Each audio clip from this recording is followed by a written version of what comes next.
Tout le monde s'est mis à paniquer, il n'y avait plus aucune couleur, seulement des dégradés de gris, comme une vieille photo.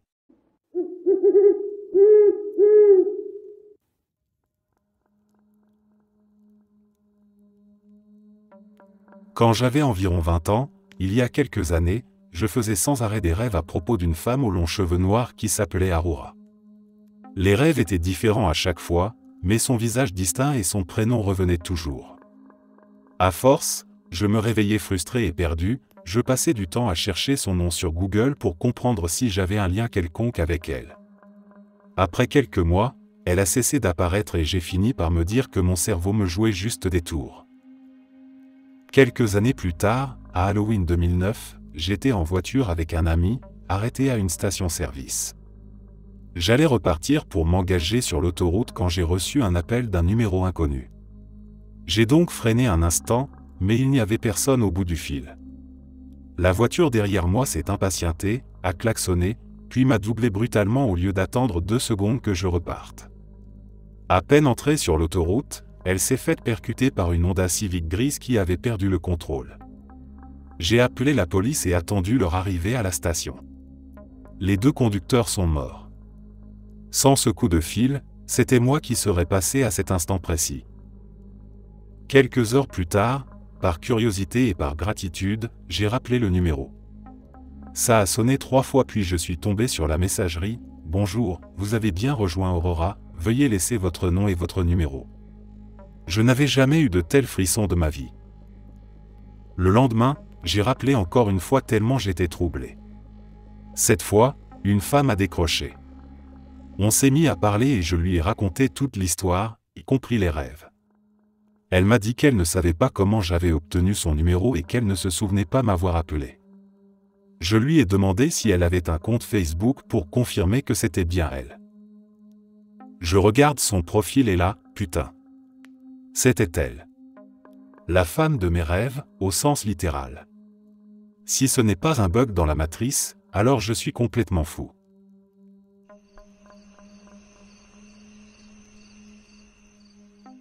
Je travaillais autrefois dans un grand bâtiment qui descendait profondément sous terre.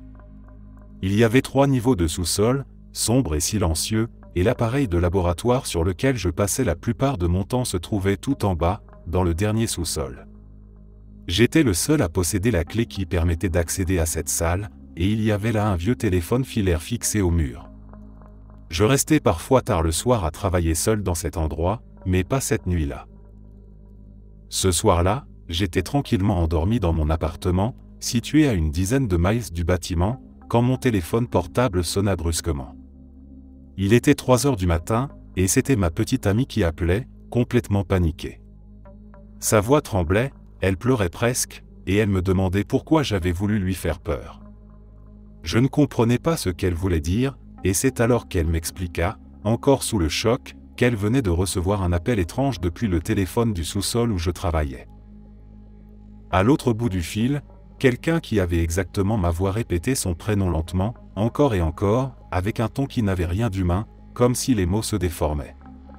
Puis le son s'était mis à grésiller, jusqu'à disparaître complètement.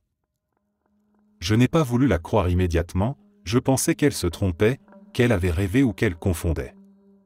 Mais elle m'a montré le registre de son téléphone et j'ai vu de mes propres yeux l'appel passer à 3 heures du matin, avec le numéro du poste du sous-sol. Un appel venant d'un endroit fermé à clé, dans lequel je n'étais absolument pas. Encore aujourd'hui, rien que d'y repenser, j'ai la chair de poule.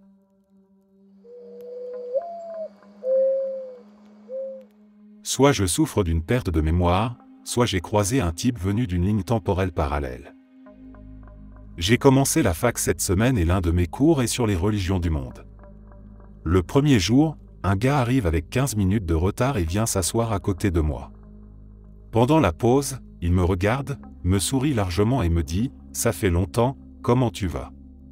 Je n'ai absolument aucun souvenir de lui. Son visage ne me dit rien, sa voix non plus. Et d'habitude, même si quelqu'un a eu un rôle minime dans ma vie, je me rappelle de lui. Je lui ai demandé qui il était et comment il me connaissait. Il m'a donné son nom complet, aucun déclic, et m'a dit qu'on s'était rencontrés dans une école privée appelée Homeland Village, ou quelque chose comme ça.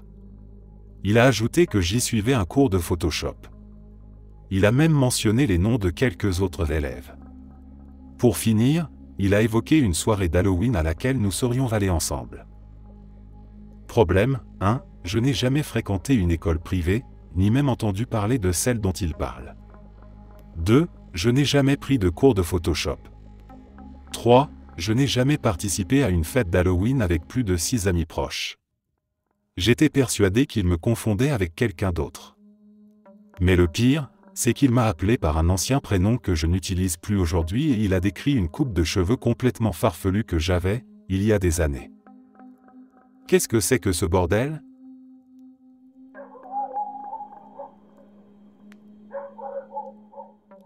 Quand j'étais au collège, toute la classe de 8e devait participer à un projet qu'on appelait la foire culturelle.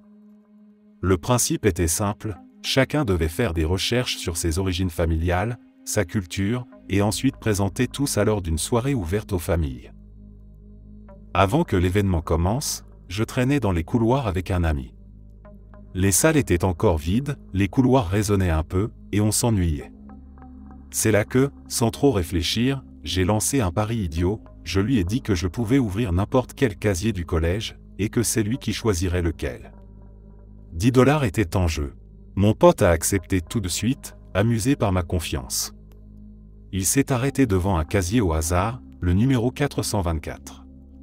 Pour être sûr qu'il était bien verrouillé, il a tiré plusieurs fois sur la poignée et a tourné la molette dans tous les sens. Pas de doute, il était bien fermé. Je me suis placé devant le casier avec un air faussement arrogant et j'ai lâché un « regarde bien ». Puis j'ai posé ma main sur le cadenas intégré, j'ai tourné le cadran. 6 à droite. 24 à gauche. 34 à droite. Les chiffres me sont venus naturellement, comme s'ils étaient déjà gravés dans ma mémoire alors que je n'avais jamais vu ce casier auparavant. Je tire sur la poignée. Le loquet se soulève sans résistance et la porte s'ouvre lentement dans un grincement métallique. Mon pote est resté figé, les yeux écarquillés, incapable de trouver une explication. Moi-même, je ne savais pas quoi penser, mais le fait que ça ait marché du premier coup m'a glacé un instant.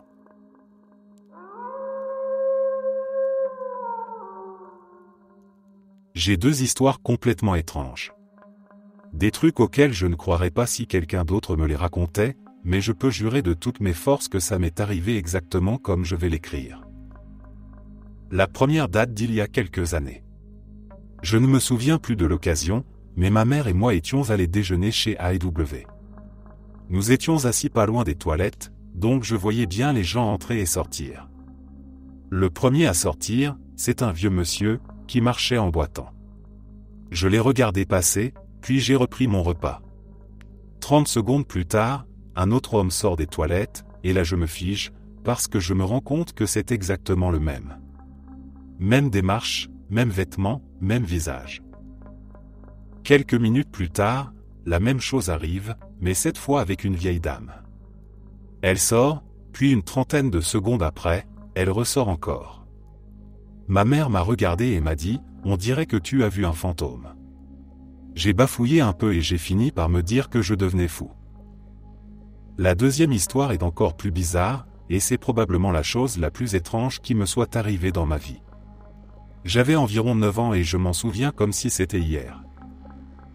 Nous étions en visite chez de la famille au Nevada, dans une grande caravane installée dans une zone très sèche. Quelques jours après notre arrivée, je jouais dehors avec mon cousin, on s'amusait juste dans la terre.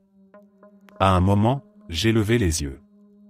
Juste à côté de la maison, il y avait un genre de champ entouré de clôtures en fil de fer, probablement prévu pour du bétail. Et là, au loin, à plus de 90 mètres, je vois un homme.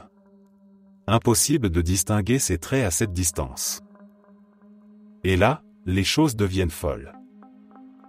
Dès que mes yeux se sont posés sur lui, j'ai eu ce que je ne peux décrire autrement qu'une expérience hors du corps. Mon corps s'est comme figé et je n'ai plus vu à travers mes propres yeux. Je n'étais pas en train de flotter dans les airs, non, j'étais dans le corps de cet homme. Je voyais à travers ses yeux.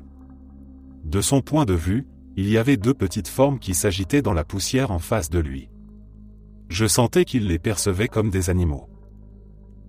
Puis j'ai remarqué qu'il tenait un fusil de chasse. À ce moment-là, j'ai réintégré mon corps et j'ai crié à mon cousin, « Il faut rentrer à l'intérieur », sans donner d'explication. Il m'a pris pour un fou. Je n'en ai parlé à personne, parce que je ne savais pas comment le raconter. Plus tard, je l'ai dit à mes frères, mais je crois qu'ils ne m'ont pas cru. Ça me glace encore le sang d'y repenser, parce que c'est la seule fois de ma vie où j'ai vraiment perdu le contrôle de mon corps. C'était presque comme un rêve, mais j'avais la sensation que tout se déroulait au ralenti, et que c'était réel.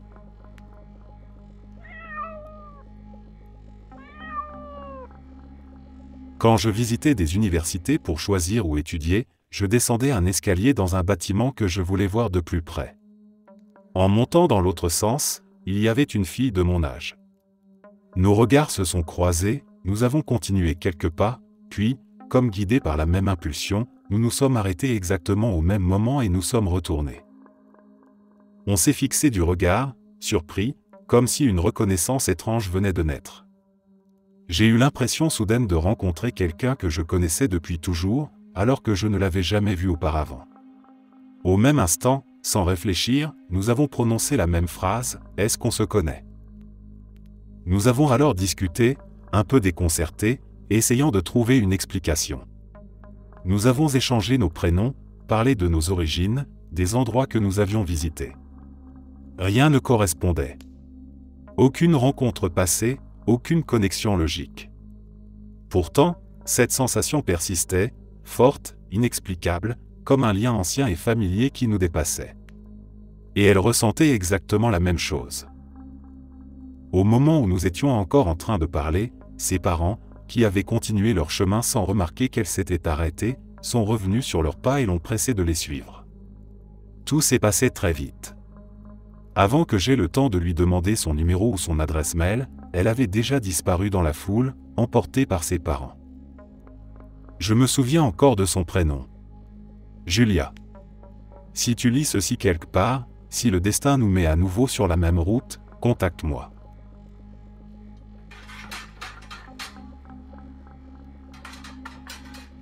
C'était 2 jours après mon 8e anniversaire.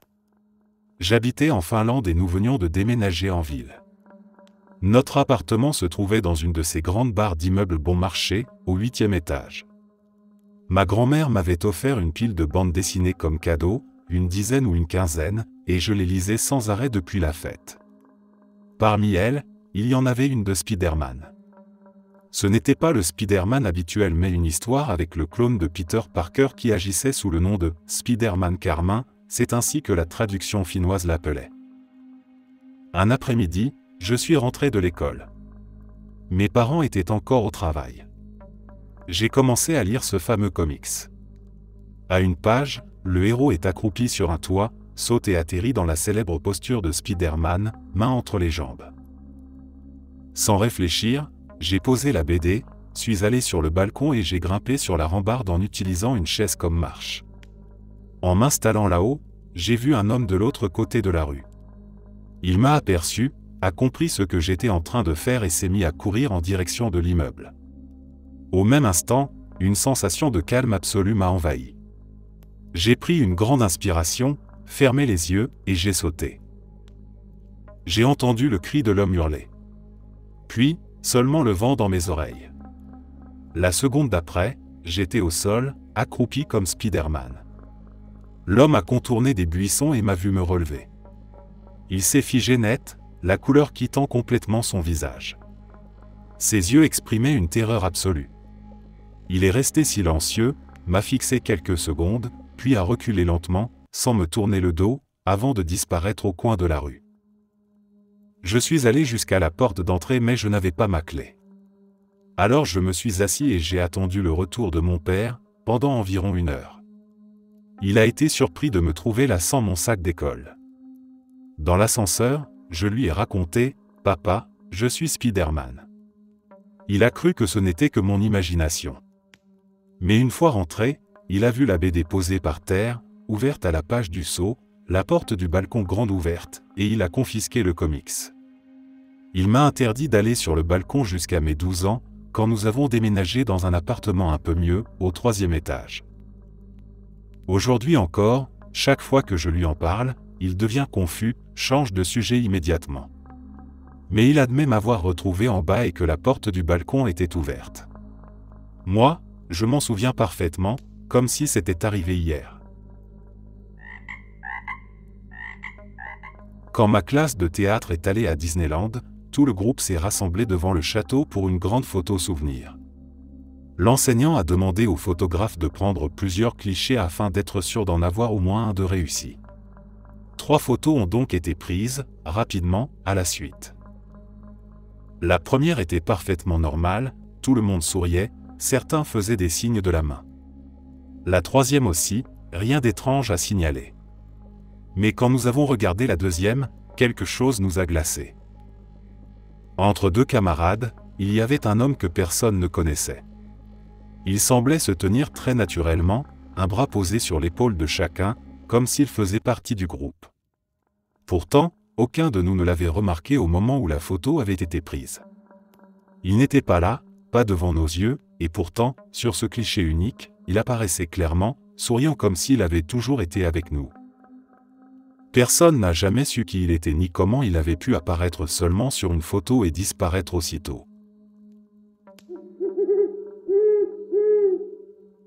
Une fois, je me promenais dans le centre-ville de San José avant de retrouver des amis pour aller au cinéma. C'était un quartier proche de l'endroit où je travaillais depuis au moins 6 mois, donc je le connaissais bien. En commençant ma marche, j'ai croisé un couple branché, habillé en sombre. Puis je me suis rendu compte que je n'allais pas dans la bonne direction et j'ai rebroussé chemin par une rue que, bizarrement, je n'avais jamais prise auparavant malgré tout le temps passé dans ce secteur. Quand je suis revenu à mon point de départ, j'ai vu un autre couple branché, lui aussi habillé en sombre, passer exactement au même endroit que le premier. J'ai eu une impression étrange qu'il s'agissait des mêmes personnes, même si je savais pertinemment que ce n'était pas le cas. J'ai continué mon chemin vers le cinéma et, en traversant une rue, je me suis retrouvé coincé sur une sorte d'îlot en béton au milieu de la route. Un train de transport en commun a tourné dans ma direction et, bloqué sur cet îlot, je n'avais aucun moyen de m'éloigner. Il est passé à toute vitesse à seulement quelques dizaines de centimètres de moi. La sensation de ce train qui fonçait droit sur moi, sans ralentir comme il l'aurait fait à un arrêt, m'a fait l'imaginer comme un animal vivant. Cette idée s'est amplifiée et j'ai commencé à percevoir toute la ville comme une créature vivante qui me détestait. En reprenant ma marche au feu vert, j'ai ressenti que je pouvais presque percevoir les rouages cachés de la perspective. C'est difficile à expliquer. Je suis devenu extrêmement conscient du balancement de ma tête et de la façon dont chaque pas modifiait subtilement ma perception visuelle des choses autour de moi. J'avais la conviction profonde que si je bougeais ma tête trop vite ou d'une mauvaise manière, je verrais que toute la réalité n'était en fait qu'un gigantesque décor de panneaux en contreplaqué, placés en couches successives et animés mécaniquement pour donner l'illusion du monde à mon regard. Cela m'a profondément troublé. Autant que je le pouvais, j'ai gardé les yeux fermés en marchant, ne les entr'ouvrant qu'à de brefs instants pour éviter de heurter quelqu'un ou de tomber dans la rue. J'ai fini par arriver au cinéma, j'ai retrouvé mes amis et nous avons regardé le documentaire River Scented. C'était bien.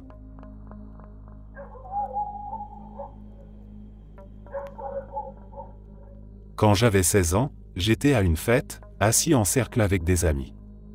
On riait, on parlait, certains fumaient.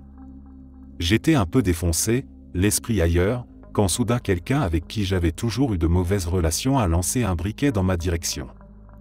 C'est venu du côté, sans avertissement, et avec mes cheveux longs je n'ai même pas eu le temps de le voir arriver. Pourtant, ma main s'est tendue d'elle-même et j'ai attrapé l'objet en plein vol, d'un geste parfait, comme si j'avais été entraîné toute ma vie pour ce moment précis. Le silence s'est installé autour de nous. Je me suis tourné lentement vers lui, sans rien dire, en le fixant. Son visage est devenu livide. À partir de ce jour, il n'a plus jamais osé me provoquer. Je ne sais toujours pas comment j'ai fait pour réagir ainsi, mais ce geste a marqué tout le monde. Quelques années plus tard, j'étais dans un bar avec des amis. On riait, on se racontait des histoires, quand j'ai ressenti soudain quelque chose d'étrange. Comme un claquement sec à l'intérieur de ma tête, un petit pop, et l'espace d'un instant, j'ai eu la sensation que mon cerveau avait été réinitialisé. Tout s'est figé une fraction de seconde. J'en ai parlé à mes amis, mais aucun ne comprenait ce que je voulais dire. Puis, sans savoir pourquoi, j'ai prononcé ces mots, « Gary est là ». Je ne savais pas d'où ça venait, c'était comme une certitude. 20 secondes plus tard, la porte du bar s'est ouverte et Gary est entré. J'ai ressenti un frisson. Plus tard, je lui ai raconté ce qui s'était passé. Il m'a juré qu'il était venu parce que je l'avais appelé. Mais en vérifiant nos téléphones, je n'avais passé aucun coup de fil et lui n'avait rien reçu. Comme si quelque chose avait manipulé le temps, inversé un fil invisible, et qu'une partie de la mémoire de cet instant avait été effacée ou brouillée. Et puis il y a ce souvenir plus léger, mais tout aussi étrange. Une fois, complètement défoncé, j'étais devant mon ordinateur avec une tablette de chocolat sur le bureau. Je la voyais posée là. Puis, au fil des heures, elle a commencé à disparaître. Pas d'un coup, mais graduellement, comme si elle se dissolvait lentement dans l'air, jusqu'à ce qu'il n'en reste plus rien. J'ai regardé partout, cherché une explication logique, mais ce chocolat n'a jamais réapparu. Ce sont les 3 expériences les plus marquantes que j'ai vécues, et je n'ai toujours aucune explication à leur donner.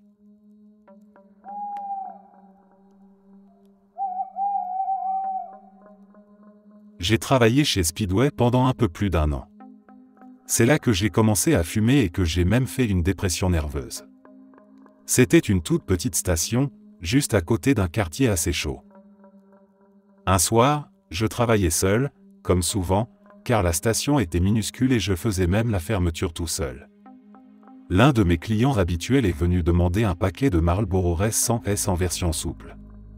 Avec le temps, j'avais développé une façon assez habile de prendre les paquets dans leur présentoir et de les lancer directement sur le comptoir. Ce soir-là, j'ai attrapé le paquet entre mon index et mon majeur, j'ai fait descendre mon bras en arc de cercle vers mon côté, toujours en le tenant comme ça. Mais au moment où mon bras a fini son mouvement, le paquet a quitté mes doigts et a disparu. Aucun bruit de paquet tombant au sol, aucun bruit contre le mur. Il n'a pas non plus pu reculer dans la porte de sécurité ouverte derrière moi. Le paquet a quitté mes doigts et s'est comme volatilisé de cette réalité. Le client est resté planté là, aussi stupéfait que moi. Nous sommes restés en silence quelques secondes, puis j'ai pris un deuxième paquet et refait le geste pour voir. Cette fois, il a fait un bruit sec en touchant le sol, exactement le genre de bruit attendu. Je lui ai vendu ce paquet, encore un peu secoué, puis j'ai fouillé tout le magasin de fond en comble à la recherche du premier. J'ai même vérifié derrière les rayons à l'autre bout du magasin, un endroit où il était impossible que le paquet ait pu aller. Rien. C'était étrange. Un peu flippant même, mais en un sens plutôt cool. J'ai déjà vécu d'autres choses du même genre, des gobelets d'eau qui disparaissent, du chocolat, ou même des jouets d'enfance introuvables du jour au lendemain.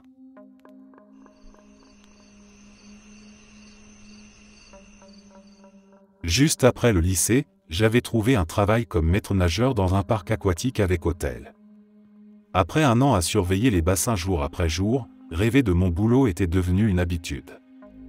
La plupart du temps, mes rêves n'avaient rien de spectaculaire, ce n'étaient pas des sauvetages héroïques ni des réanimations, c'était plutôt des scènes ordinaires de mon quotidien. Mais une nuit, j'ai fait un rêve beaucoup plus troublant. Dans ce rêve, un de mes collègues sauvait un garçon inconscient d'un des bassins du parc. Moi, je n'étais pas celui qui plongeait pour le sortir de l'eau, je n'étais que l'assistant pour les premiers soins, mais je me souviens parfaitement du visage de ce garçon, de ses traits, de son allure. Quelques jours plus tard, après avoir eu congé, je reprenais mon poste. La journée se passait normalement, jusqu'à la moitié de mon service. J'étais assis sur ma chaise de surveillance quand j'ai vu entrer dans le parc, accompagné de sa famille, le même garçon que j'avais vu en rêve. Ils portaient encore leurs vêtements de ville, ils venaient à peine de s'enregistrer. Il était impossible que je les croisais auparavant. J'ai senti mon cœur se serrer, j'ai failli tomber de ma chaise tellement le choc était grand. Le garçon n'a pas eu d'accident, il n'a pas failli se noyer, mais pendant tout son séjour je n'ai pas détourné mon regard de lui. Je l'ai surveillé avec une attention presque obsessionnelle, incapable d'oublier ce rêve et cette impression que, d'une façon ou d'une autre, j'avais entrevu ce qui aurait pu arriver.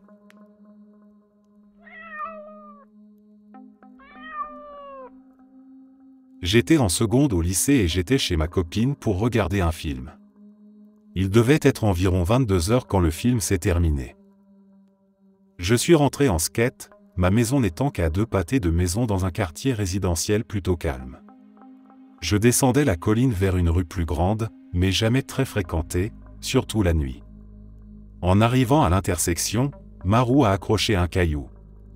J'avais prévu de filer tout droit car aucune voiture n'arrivait ni d'un côté ni de l'autre. Je me suis envolé du skate et j'ai glissé sur plusieurs mètres, heurtant le sol avec la tête, l'épaule droite, la hanche et le genou. Je me suis retrouvé sur le dos en hurlant de douleur. C'était si intense que je ne pouvais plus bouger. En levant les yeux, j'ai vu une voiture à une trentaine de mètres, descendant droit vers moi. Là où j'étais tombé, j'étais en plein milieu de sa voie. Ma tête était exactement alignée avec sa roue. J'ai essayé de toutes mes forces de me dégager. J'ai crié, j'ai hurlé, mais rien à faire. La voiture n'était plus qu'à une quinzaine de mètres. Le conducteur ne me voyait pas. Il ne déviait pas.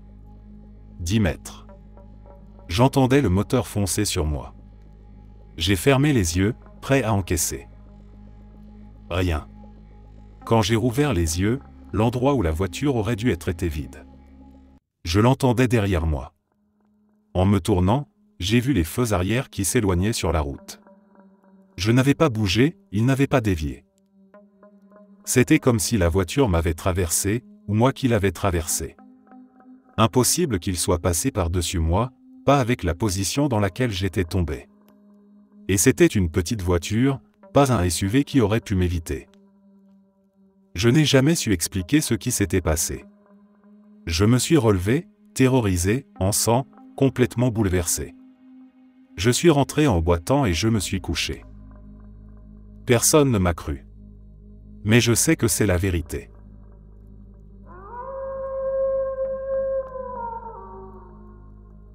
Il y a quelques années, ma petite sœur, que j'appelle Suzy, et moi explorions le vieux chalet familial. C'était une grande bâtisse isolée, perdue au milieu des bois, partagée depuis longtemps par des amis et de la famille, chacun y laissant parfois des affaires derrière lui. Rien d'étonnant donc à ce que nous tombions sur une paire de talkie-walkie en fouillant dans une armoire. À la nuit tombée, nous avions décidé de les essayer. On courait dans la maison, testant leur portée. On s'était vite rendu compte qu'au-delà d'une quinzaine de mètres environ, la communication devenait brouillée. Nous nous amusions, chacun de notre côté, lançant des petites phrases codées, inventant des pseudos ridicules. Suzy, surtout, riait beaucoup, amusée par le jeu. À un moment, je me trouvais à l'opposé de la maison quand la voix à l'autre bout commença à se faire plus insistante, presque trop sérieuse au milieu des rires. Elle ne répétait plus seulement des blagues ou des surnoms inventés, mais demandait à plusieurs reprises qui j'étais vraiment. La question, posée avec cette même intonation enfantine et rieuse, se répétait encore et encore. Je suis alors entré dans une pièce voisine et j'ai aperçu Suzy. Elle fouillait tranquillement dans une bibliothèque, le talkie-walkie abandonné au sol. Elle s'est tournée vers moi, m'a salué, sans se douter de rien. Pourtant, dans ma main, l'autre appareil grésillait encore, et j'entendais très distinctement le même rire étouffé qui continuait à résonner. Je l'ai regardé, puis j'ai baissé les yeux vers l'appareil, glacé. Au même moment, la voix étrangère s'est interrompue d'un coup, ne laissant plus qu'un silence lourd et inquiétant. Autour de nous, il n'y avait rien d'autre que des bois épais et, un peu plus loin, une grotte sombre et à moitié effondrée qui donnait déjà des frissons en plein jour. La maison la plus proche se trouvait à plusieurs kilomètres.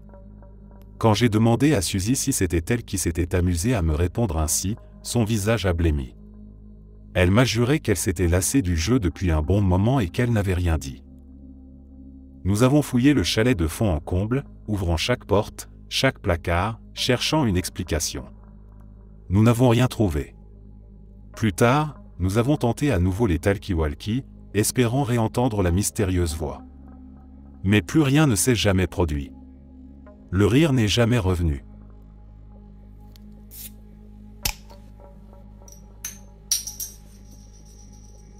J'étais installateur de satellites et je roulais entre deux petites villes de Caroline du Nord, Statesville et Taylorsville. C'est un trajet d'une vingtaine de minutes sur une route parfaitement droite à deux voies, bordée uniquement d'arbres de chaque côté. En plein milieu de la journée, je conduisais tranquillement en écoutant Howard Stern sur Sirius quand, tout à coup, je suis passé de complètement éveillé à en train de m'endormir. Une seconde j'étais normal, et la suivante ma tête tombait en avant, mes yeux se fermaient. Ce qui m'a réveillé, c'est que ma voiture a soudainement rebondi comme si j'avais roulé sur un dos d'âne, sauf que j'étais toujours au milieu de la route. Howard Stern poursuivait sa phrase exactement là où il en était, mais mon GPS affichait « signal perdu ». Puis j'ai entendu « recalcul en cours » et quand le signal est revenu, j'ai réalisé que j'étais environ 20 km plus loin que là où j'étais, et que j'avais raté mon embranchement de 8 km.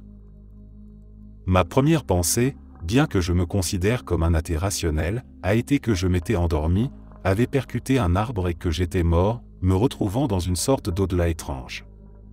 Le sentiment était si fort que je me suis arrêté à la première station-service. En sortant de la voiture, avec les paumes moites, j'étais convaincu que le caissier à l'intérieur n'allait pas me voir.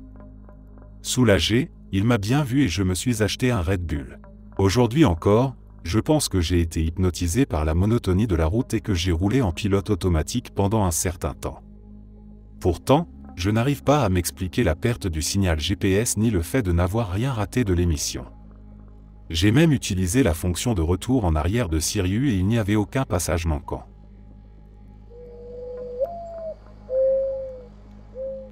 Il y a environ un an, un ami en ligne a perdu son chat. L'animal s'était enfui, et mon ami était inconsolable. Il avait grandi avec lui, c'était son compagnon depuis toujours, presque comme un frère. Je me souvenais pourtant d'une conversation que nous avions eue longtemps auparavant, au détour d'une discussion. Il m'avait raconté que le chat s'était déjà échappé une fois, pendant 3 jours, et qu'on l'avait finalement retrouvé coincé dans un restaurant de barbecue du quartier, fermé pour le week-end. J'ai gardé ce souvenir pour moi. Je n'en ai rien dit, pensant que le rappeler ne ferait que l'angoisser davantage. 3 jours plus tard, le chat est réapparu, fatigué mais vivant, et dégageant une odeur forte de sauce barbecue. Exactement comme dans le souvenir que j'avais gardé. Il s'était visiblement retrouvé enfermé dans le même restaurant, avant de réussir à s'en échapper. Le plus troublant, c'est que quand je lui ai raconté que je me souvenais déjà de cette histoire, il m'a juré que son chat ne s'était jamais enfui auparavant. J'ai fouillé nos anciennes discussions, convaincu de retrouver le moment où il me l'avait confié, mais rien. Aucune trace. Pas un mot sur une fuite précédente, pas la moindre mention d'un restaurant près de chez lui. Je ne sais toujours pas si j'ai rêvé, inventé ce souvenir, ou si j'ai entrevu à l'avance ce qui allait se passer.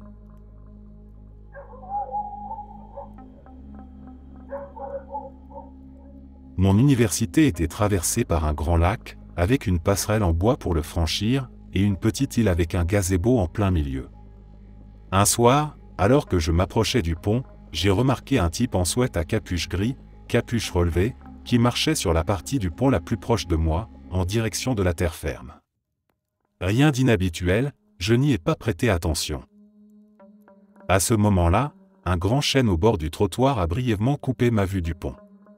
Le temps de passer l'arbre et de jeter un œil de nouveau, l'homme avait complètement disparu. Il n'avait pas pu sortir du pont de mon côté, je l'aurais vu, et il n'avait pas eu assez de temps pour faire demi-tour et retourner jusqu'au kiosque au centre du lac. Il s'était tout simplement volatilisé, comme s'il s'était dissous dans l'air. Le plus étrange est arrivé plus tard. Le semestre suivant, quand un ami est revenu de l'étranger, une discussion m'a rappelé ce que j'avais vu. J'ai commencé à lui raconter en disant « J'ai vu un truc bizarre sur le pont ».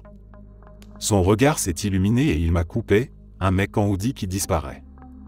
Lui aussi l'avait vu, lors de sa première année, mais n'en avait jamais parlé, persuadé que ses yeux lui avaient joué un tour.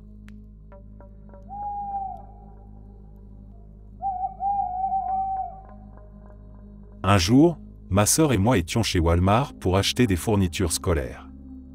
Nous parcourions tranquillement les rayons, comparant des cahiers, des classeurs, tout ce dont nous avions besoin pour la rentrée. Elle s'avança un peu plus dans l'allée, me laissant derrière elle. C'est alors que quelque chose est tombé au sol juste devant nous. Un petit bruit sec, métallique. J'ai relevé les yeux et j'ai vu un bracelet. Je suis certain de ce que j'ai perçu à ce moment-là, il n'était pas lancé, il n'avait pas glissé d'une étagère, il semblait être apparu de nulle part et être tombé doucement, comme si une main invisible venait de le laisser échapper. Je suis resté figé, mal à l'aise, incapable de comprendre ce que je venais de voir. J'ai montré l'objet à ma sœur. Quand elle s'est approchée et qu'elle l'a reconnu, son visage a changé.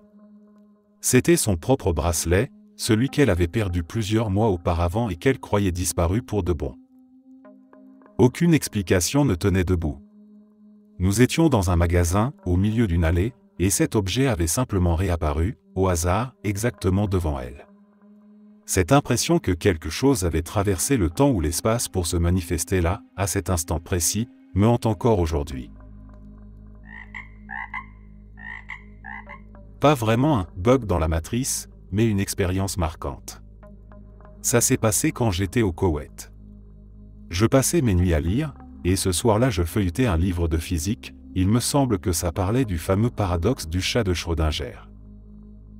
Je me suis levé pour aller aux toilettes, et en marchant vers la porte de notre tente, oui, c'est bizarre, mais cette tente avait bien une porte, j'ai saisi la poignée, je l'ai tournée et j'ai poussé un peu pour l'ouvrir. À ce moment-là, le vent a attrapé la porte et, soudain, j'ai eu une sorte de moment Matrix. En une fraction de seconde, j'ai vu la porte partir d'un coup et mon cerveau a commencé à calculer si ça valait la peine de faire l'effort de l'attraper avant qu'elle ne vienne claquer bruyamment contre le côté de la tente, réveillant tout le monde. Je me suis dit que je préférais éviter d'avoir l'air maladroit et d'embarrasser tout le monde par un bruit inutile. Alors mon esprit s'est mis à calculer à toute vitesse, la vitesse à laquelle la porte s'éloignait de moi, la vitesse à laquelle je pouvais me projeter vers l'avant pour attraper la poignée, l'angle, la force. En un instant, j'ai compris que j'avais bel et bien une chance de la rattraper. J'ai pris appui de toutes mes forces sur mon pied gauche, me suis lancé en avant, j'ai tendu la main et, dans une sorte de ralenti, mes doigts ont saisi la poignée. J'ai stoppé net le mouvement de la porte. Tout ça s'est déroulé en un quart de seconde. Et quand j'ai refermé calmement la porte, j'ai été frappé par la prise de conscience de tout ce que mon cerveau venait d'accomplir en un temps si court.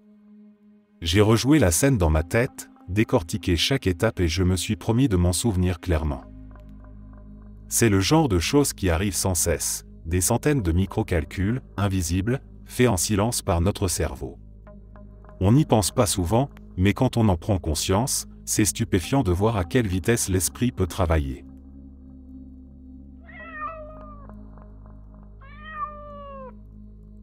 Quand j'étais enfant, je faisais souvent des rêves étranges qui me hantaient longtemps après mon réveil. Dans ces rêves, je me retrouvais toujours dans un cimetière dominé par une immense croix plantée en son centre. Il n'y avait rien de franchement malveillant dans l'atmosphère, mais quelque chose d'indéfinissable me mettait mal à l'aise. Ce lieu n'était pas mauvais, seulement profondément troublant, comme s'il cachait une vérité que je n'étais pas censé comprendre. Les années ont passé. J'avais environ 10 ans le jour où mes parents, ma sœur et moi sommes allés visiter un cimetière allemand, un lieu où reposaient des soldats capturés et amenés au Royaume-Uni pendant la guerre. Dès que nous avons approché de l'endroit, un malaise s'est emparé de moi. Mon corps tout entier me disait qu'il y avait quelque chose qui n'allait pas. Je me souviens encore du moment précis où nous avons franchi un petit bâtiment à l'entrée, qui servait de passage vers le cimetière. Au moment où j'ai mis un pied de l'autre côté, je savais ce que j'allais voir. J'étais certain, avant même de lever les yeux, que la grande croix de mes rêves allait se dresser devant moi. Et effectivement, elle était bien là, exactement comme je l'avais vue tant de fois dans mon sommeil. C'est à cet instant que ma mémoire s'interrompt. Je ne me souviens pas du reste de la visite, seulement de ce choc glacé qui m'a traversé en découvrant cette croix que je n'aurais jamais dû connaître. Je n'avais jamais entendu parler de ce cimetière auparavant, je n'y étais jamais allé. Et pourtant, je l'avais déjà visité, encore et encore, dans mes rêves d'enfant.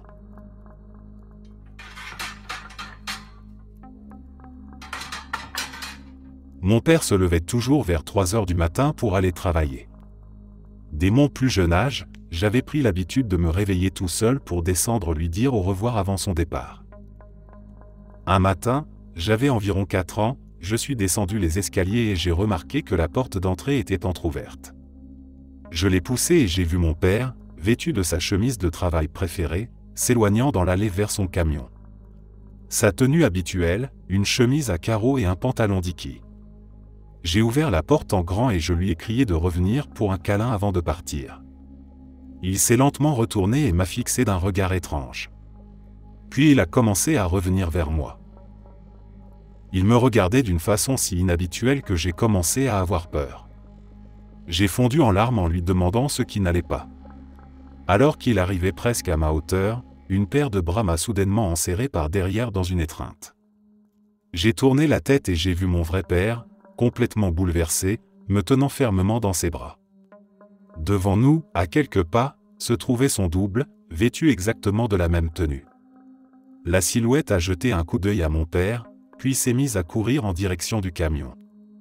Mon père m'a alors tiré à l'intérieur et a verrouillé la porte. C'était le matin le plus étrange de toute ma vie. Je pourrais mettre en doute ce souvenir, vu mon jeune âge à l'époque, si mon père ne l'avait pas lui aussi vécu. Aujourd'hui encore, il refuse d'en parler. Ma mère m'a confié plus tard qu'il avait appelé pour ne pas aller travailler ce jour-là, et qu'elle avait passé la journée à le rassurer, lui répétant qu'il n'était pas fou.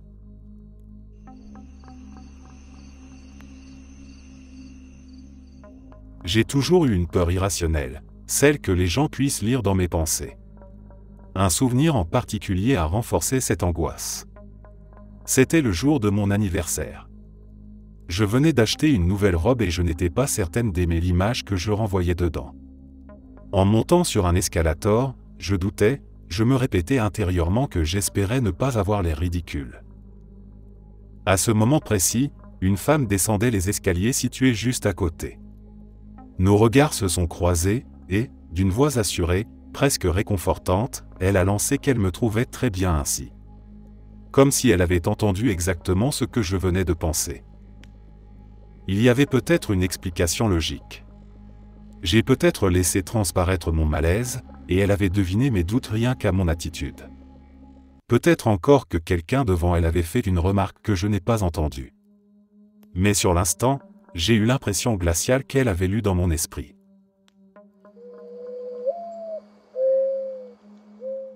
Chez un ami, en 2008. Quand nous étions ados, on passait tous nos week-ends dans une sorte de cabane aménagée dans son jardin. Elle était équipée comme une petite maison, 4 lits superposés, des tables, une cheminée, une télé, un frigo, tout le confort. Un soir, alors qu'on traînait là-bas, j'ai eu envie d'aller pisser. Je suis sorti par la porte d'entrée de la cabane et j'ai commencé à marcher vers la droite, quand je me suis arrêté net. Pour expliquer le décor, en sortant, la maison de mon ami se trouvait à gauche, et à droite c'était l'endroit où nous garions nos voitures. Au-delà, il n'y avait que des champs et des arbres. Il faisait déjà nuit, les lumières de la maison éclairaient vaguement l'espace entre celle-ci et nos voitures, mais au-delà, c'était l'obscurité totale. En avançant vers les voitures pour me soulager derrière, j'ai aperçu le frère aîné de mon ami. Il se tenait là, immobile, tourné vers les ténèbres. Je l'ai observé pendant 5 à 10 secondes, puis il a marché derrière une voiture et quelques arbres avant de disparaître. Perplexe, je suis retourné dans la cabane et j'ai demandé à mon ami ce que faisait son frère près des voitures. C'est là que j'ai réalisé qu'il était assis dans la pièce, à quelques mètres de moi, un verre à la main. Il portait exactement les mêmes vêtements que la silhouette que j'avais vue dehors. Et la seule entrée possible dans la cabane était la porte où je me trouvais encore quelques secondes plus tôt. Je n'ai jamais compris ce que j'avais vu. Peut-être une illusion, peut-être autre chose. Mais le fait de l'avoir observé se déplacer distinctement pendant plusieurs secondes reste un mystère qui me poursuit encore aujourd'hui.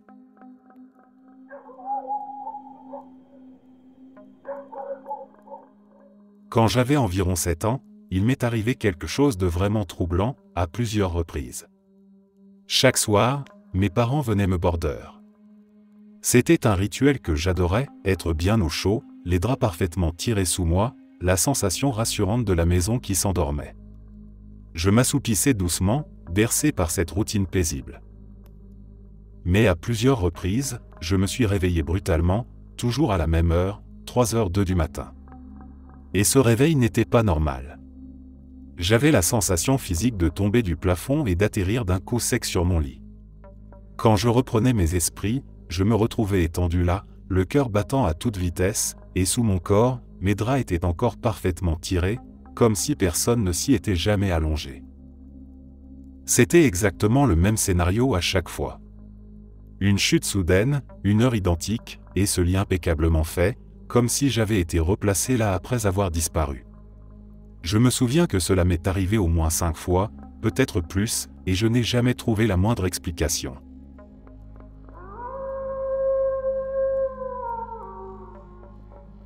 Je faisais du vélo dans une ville voisine, et Laura, avec des amis.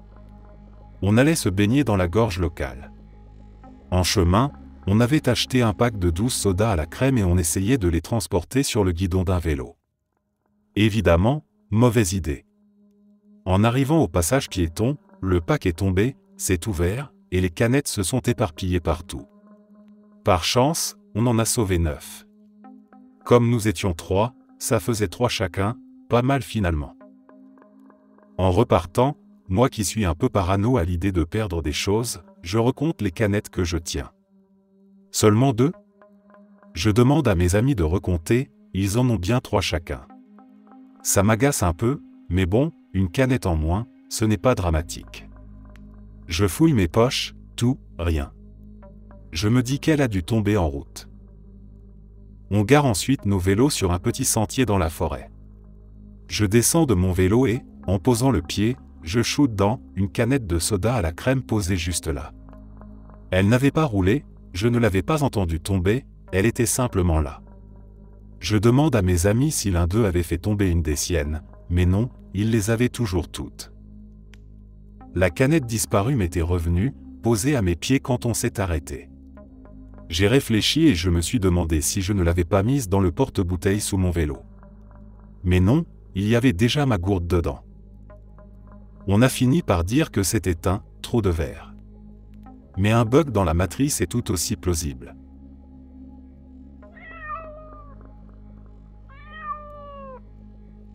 Je n'ai jamais été somnambule, et pourtant, un matin il y a une dizaine d'années, je me suis réveillé dans ma chambre et j'ai remarqué quelque chose d'étrange. Toutes les ampoules du plafond avaient été retirées de leur douille et posées bien en ordre sur ma table de nuit, juste à côté de moi. J'étais complètement déconcerté. Plus tard dans la journée, j'ai appris une nouvelle terrible, mon cousin était mort dans un accident de voiture pendant la nuit. Le choc a été immense. Et ce détail des ampoules déplacées est resté gravé dans mon esprit.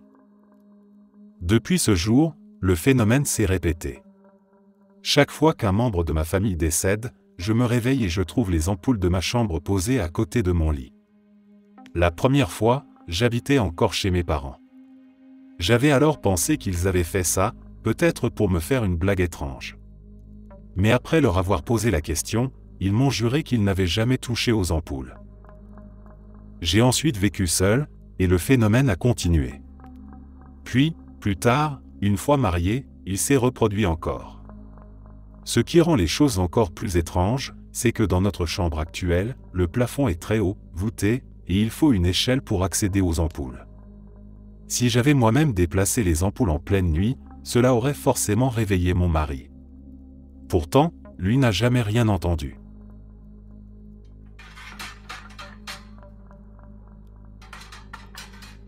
Ma famille possède une maison à Cap Cod. L'ancien propriétaire était un suprémaciste blanc qui avait un fils autiste prénommé Jimmy. Jimmy avait pour habitude d'enfiler un trench coat et un fedora, de grimper aux arbres et de tirer sur les chiens et les chats avec une carabine à plomb. Quand mes parents ont emménagé, ils ont découvert dans une chambre un tas de reliques nazies. Ils ont tout mis dans l'abri de jardin, dit à l'ancien propriétaire qu'il avait une semaine pour venir les récupérer, puis ils ont tout jeté. Bien sûr, à 7 ans, je ne savais rien de tout ça. C'est à cet âge que j'ai été visité 5 nuits de suite par une silhouette en trench coat et fedora. Il n'avait aucun détail, il ressemblait à une ombre, comme s'il était éclairé par derrière, mais sans aucune source de lumière. Il se tenait debout dans un coin de la chambre, ou accroupi, ou assis sur le lit en face du mien, le lit de mon frère, qui était en colonie de vacances à ce moment-là. Une nuit, il s'est assis sur un rocking chair, et quand j'ai regardé plus tard, il n'était plus là mais la chaise continuait à bouger. Au bout de quelques nuits, j'en ai parlé à mes parents. Ma mère a balayé ça comme un cauchemar, mais mon père a été intrigué. Il m'a dit de dire à la silhouette, « Jimmy, je n'ai pas tes affaires. » La nuit suivante, la silhouette est réapparue dans le coin de la chambre. J'ai dit, « Jimmy, je n'ai pas tes affaires. » Il s'est alors approché, a mis son visage à 1 centimètre du mien, puis a disparu. Je ne l'ai jamais revu. Des années plus tard, j'ai appris l'histoire de la maison. Je me suis souvent demandé si je ne l'avais pas déjà entendu et refoulé, inventant ensuite ces rencontres avec Jimmy. Mais dans mon esprit, elles sont toujours nettes, précises et effroyablement réelles. J'avais environ 8 ans et je jouais dans le jardin, sur la balançoire qui grinçait doucement dans l'air. Mon jeu préféré consistait à me balancer de plus en plus haut pour ensuite sauter et voir jusqu'où je pouvais atterrir. La plupart du temps, je parvenais à faire un bond de 2 mètres, rarement plus. Mais ce jour-là, quelque chose d'extraordinaire s'est produit.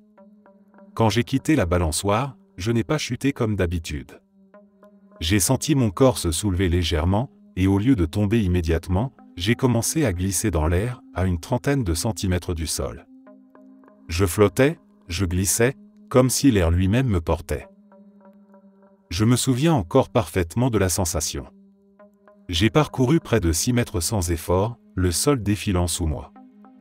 Je voyais le garage s'approcher rapidement et une pensée claire m'a traversé l'esprit, ça suffit, je vais finir par me cogner. À ce moment précis, j'ai commencé à descendre lentement, et j'ai atterri sans douleur, mes pieds trouvant naturellement le rythme pour me rattraper dans une course fluide. C'était parfait, presque surnaturel. Mon mari et moi nous sommes rencontrés à la fin de la vingtaine. Nous avons grandi pas très loin l'un de l'autre, mais nous sommes allés dans des lycées et des universités différents, avec quelques années d'écart, et nous fréquentions des cercles totalement distincts. Quand j'avais environ 11 ans, mes parents ont fait une offre pour acheter la maison juste à côté de celle de ses parents. L'achat a échoué et nous avons déménagé ailleurs. Plus tard, à la fac, il est venu dans mon université pour participer à une compétition. Comme c'était le week-end du homecoming, il a fini par assister un moment au défilé. Parmi des centaines de personnes, il se souvient de moi et dit à son ami que j'étais une fille cool. Non seulement j'avais bu, mais en plus j'étais déguisé en crabe et je me tenais à côté d'Ariel, la petite sirène. J'ai failli tomber de ma chaise quand il m'a raconté qu'il m'avait vu danser maladroitement dans la rue et prendre des photos avec des enfants. Un jour, alors que j'étais à une soirée chez mon futur mari, je regardais les photos accrochées au mur, prises lors de fêtes organisées par ses amis au lycée. Sur une photo de groupe, j'étais d'un côté et lui de l'autre. J'avais participé à une vingtaine de soirées à l'époque, mais je ne me souviens absolument pas d'avoir jamais fait la fête près de son coin. Mon mari et moi avions aussi pour meilleurs amis un garçon et une fille qui sont cousins. Nous avons tous les deux assisté à une infinité de réunions de famille, sans jamais nous croiser. Nous avions entendu des histoires l'un sur l'autre, mais nous n'avions jamais vu la moindre photo. Après 6 ans, nous nous sommes enfin rencontrés et, dès la fin de cette soirée, nous étions ensemble. Depuis, nous ne nous sommes plus quittés.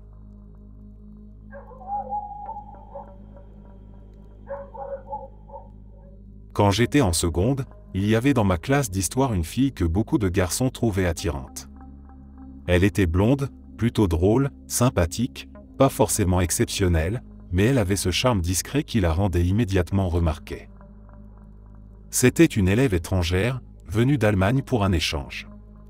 Pendant plusieurs mois, elle a suivi nos cours, a participé aux discussions, faisait partie intégrante du groupe. Puis, un jour, elle a simplement cessé de venir. Au début, tout le monde a trouvé ça étrange. Une semaine a passé, puis 2. Je me suis demandé si elle était repartie dans son pays. Un après-midi, j'ai posé la question à un ami, en lui demandant s'il savait ce qu'elle était devenue. Mais sa réaction m'a désarçonné, il n'avait absolument aucune idée de qui je parlais. Intrigué, j'ai reposé la question à d'autres camarades, persuadé que quelqu'un aurait une réponse. Mais chaque fois, c'était la même réaction. Personne ne se souvenait d'elle. J'ai eu l'impression de devenir fou. Comment était-il possible que je sois le seul à me rappeler sa présence, alors qu'elle avait été assise là, dans la salle, avec nous tous, pendant des mois?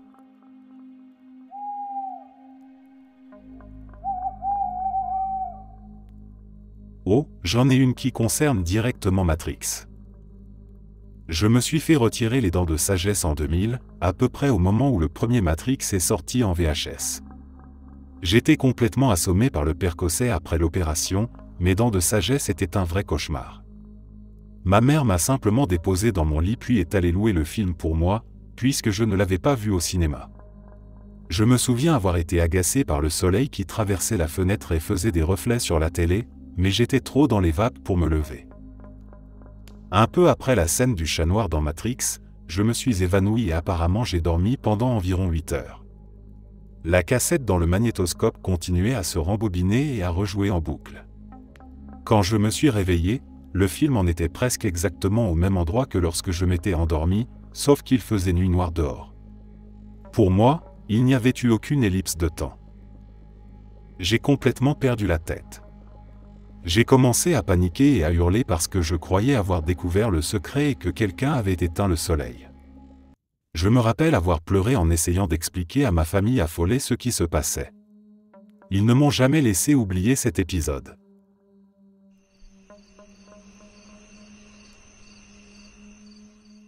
Je n'ai jamais réussi à expliquer ce souvenir, et il me hante encore aujourd'hui. Je ne sais pas si on peut vraiment parler d'un « bug dans la matrice » ou plutôt d'une réminiscence d'une vie passée. C'est une histoire que je n'ai partagée qu'avec très peu de gens dans ma vie, mais la voici. J'avais environ 5 ans. Mon père, sa compagne de l'époque et moi étions en visite dans un parc d'attractions. Tandis que nous déambulions entre les manèges et les allées animées, j'ai aperçu une fillette de mon âge. Et aussitôt, une certitude étrange m'a traversé, je la connaissais. Je ne savais pas d'où, je ne connaissais pas son nom, mais je savais qu'elle faisait partie de ma vie d'une façon ou d'une autre, et que je l'avais manqué terriblement. Nos regards se sont croisés, et dans ses yeux j'ai vu la même reconnaissance immédiate. Elle aussi me connaissait, elle aussi savait. Alors, sans hésiter, nous avons couru l'un vers l'autre et nous nous sommes pris dans les bras avec une intensité qui n'avait rien à voir avec deux enfants qui se rencontrent pour la première fois. C'était comme des retrouvailles. Nous nous sommes mis à parler avec excitation, comme si nous rattrapions un temps perdu. Je revois encore le regard amusé de nos parents. Ils nous observaient, échangeaient des sourires incrédules, haussaient les épaules en riant, sans comprendre ce qui se passait. Ils ont accepté de nous laisser marcher ensemble un moment. Nous avons exploré une partie du parc, puis pris le petit tramway qui emmenait les visiteurs d'une zone à une autre.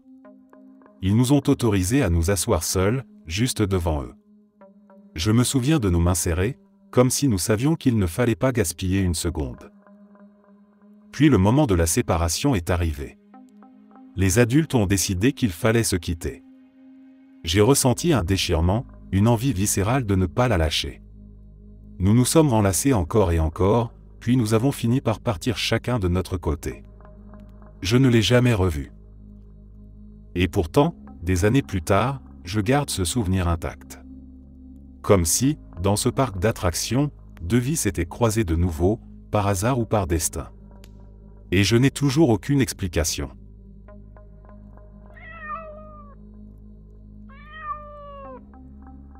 Je ne peux pas expliquer cela et j'ai moi-même du mal à y croire. Je ne l'ai raconté qu'à quelques personnes et toutes ont refusé de croire que cela puisse arriver. À 2 reprises j'ai respiré sous l'eau sans aucune aide mécanique. La première fois j'avais environ 11 ans. Je nageais un après-midi dans la fosse de plongée de ma salle de sport. Le bassin fait d'environ 4,50 m de profondeur et sa surface est assez petite. J'ai toujours été un nageur solide et sûr de moi et j'adore plonger jusqu'au fond, me retourner, ouvrir les yeux et regarder la surface. Donc je plongeais, assis contre le mur, je ressens un besoin irrépressible d'inspirer. Je repousse cette idée, incrédule, en me moquant de l'étrangeté de mon propre cerveau. Mais la pensée revient et elle est absolument convaincante. Je ne peux pas expliquer pourquoi j'ai décidé d'inspirer. Je sais seulement que je n'aurais jamais choisi de faire cela et que pourtant dans ce cas je l'ai fait. J'ai pris la respiration la plus prudente, minuscule. Je sentais une forte pression mais j'ai respiré normalement. C'était de l'air que je respirais et non de l'eau. J'ai pris 4 inspirations complètes en restant assis au fond de la piscine et après chaque respiration j'étais de plus en plus horrifié et agité. Mon incrédulité était totale. J'ai un peu paniqué et j'ai filé vers la surface aussi vite que possible.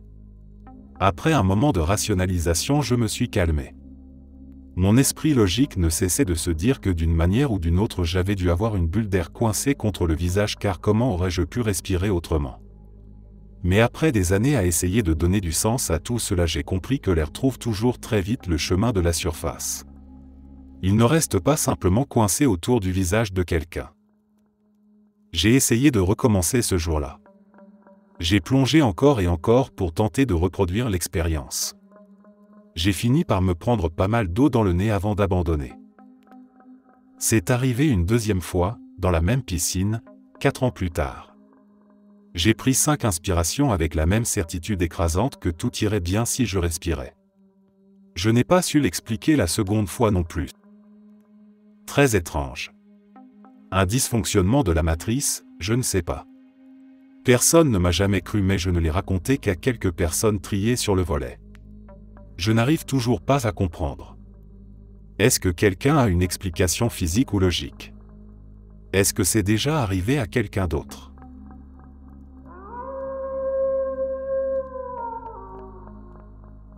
Il y a environ 2 ans après le début de ma relation avec ma copine que nous allons appeler Suzanne, j'ai fait un rêve étrange qui m'a marqué. Dans ce rêve, je me trouvais dans ma chambre, chez ma mère où je vivais encore à l'époque, et j'étais en train de coucher avec mon ex. L'acte était intense et je savais pertinemment que dans ce rêve je trompais Suzanne, mais je ne ressentais aucune culpabilité. Puis, en plein milieu, j'ai tourné la tête vers la fenêtre qui donnait sur la terrasse à l'arrière de la maison et j'ai vu Suzanne, debout dehors, me regardant avec les larmes aux yeux, complètement brisée et incapable de détourner son regard. À ce moment précis, je me suis réveillé en sursaut, troublé par ce que je venais de vivre en rêve. Au début, j'ai voulu oublier et je me suis dit que ce n'était qu'un rêve sans importance. Mais quelques jours plus tard, alors que Suzanne et moi étions dans ma chambre, elle m'a parlé d'un rêve qu'elle avait eu peu de temps auparavant. Elle a commencé à me le raconter et plus elle avançait, plus j'avais le souffle coupé. Elle décrivait exactement mon rêve, sauf qu'elle le racontait de son point de vue, celui de la personne dehors qui observait la scène depuis la fenêtre. Elle m'a dit qu'elle m'avait vu avec mon ex, qu'elle avait ressenti une douleur immense et qu'elle s'était réveillée bouleversée. Je me suis figé en l'écoutant, complètement sidéré. J'avais l'impression que nos 2 rêves s'étaient croisés, comme si nous les avions vécus ensemble mais de côtés différents. Je n'ai rien dit, je n'ai pas osé lui avouer que j'avais fait le même rêve, presque scène pour scène. Je me suis contenté de la regarder et de changer de sujet, mais au fond j'étais bouleversé.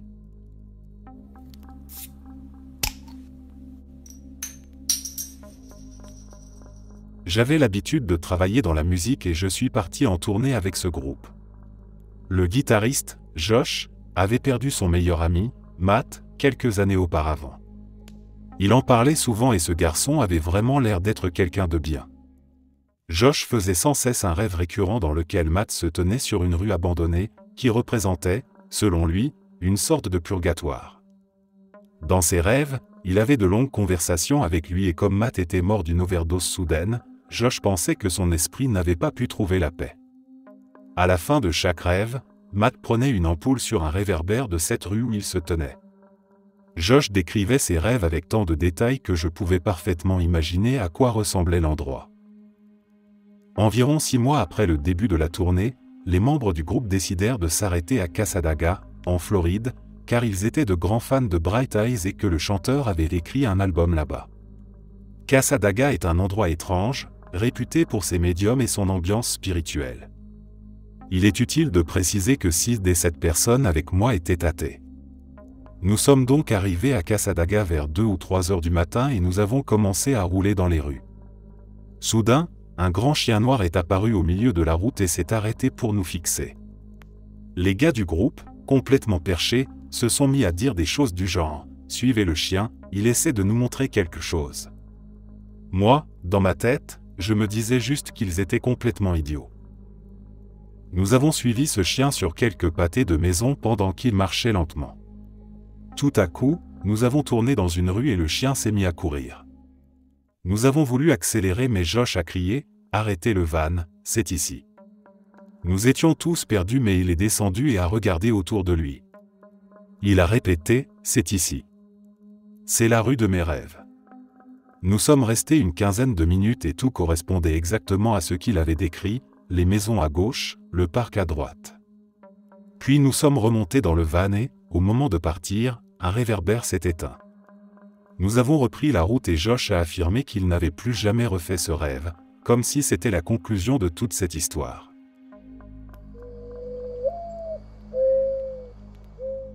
Mon père avait un petit singe en jouet qu'il appelait toujours son enfant préféré. Il s'en servait pour nous taquiner, mes frères, mes sœurs et moi. Ce n'était pas méchant, mais c'était vraiment agaçant parce qu'il faisait semblant d'aimer plus ce jouet que nous, et évidemment ça nous rendait fous. On passait des heures à essayer de lui voler ce fichu singe, comme si c'était devenu une sorte de défi familial.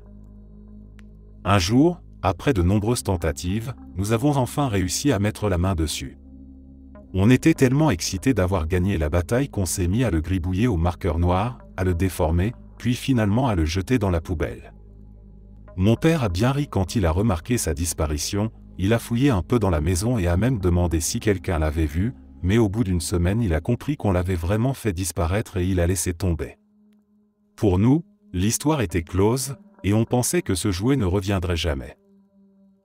Quelques années plus tard, j'avais environ 17 ans, je me promenais dans les rues de Toronto.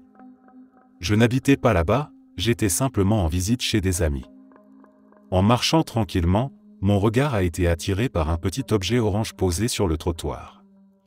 Je me suis approché, un peu distrait, et quand je l'ai ramassé, mon cœur a fait un bond. C'était exactement le même singe. Pas un modèle identique, non, le même jouet, avec les mêmes marques de feutre noir que nous avions tracées dessus avant de le jeter, les mêmes traces d'usure, la même forme un peu abîmée. Je suis resté figé avec ce singe dans les mains, incapable de comprendre ce que je voyais. Le simple fait de retomber sur ce jouet plusieurs années après, dans une ville où je ne vivais même pas, était déjà incroyable. Mais le retrouver marqué de nos propres dessins, c'était comme une mauvaise blague de l'univers, une coïncidence si énorme qu'elle semblait impossible. Surtout que je savais pertinemment que nos ordures n'étaient pas envoyées à Toronto mais déposées dans une décharge locale près de chez nous.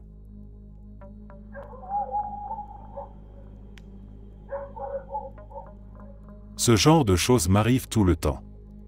Quand j'étais à l'école primaire, j'avais souvent l'impression d'être à la limite de la prémonition. Les événements se déroulaient d'une manière étrange, comme si mes choix ou mes gestes tombaient toujours juste, plus juste qu'ils n'auraient dû l'être par simple hasard.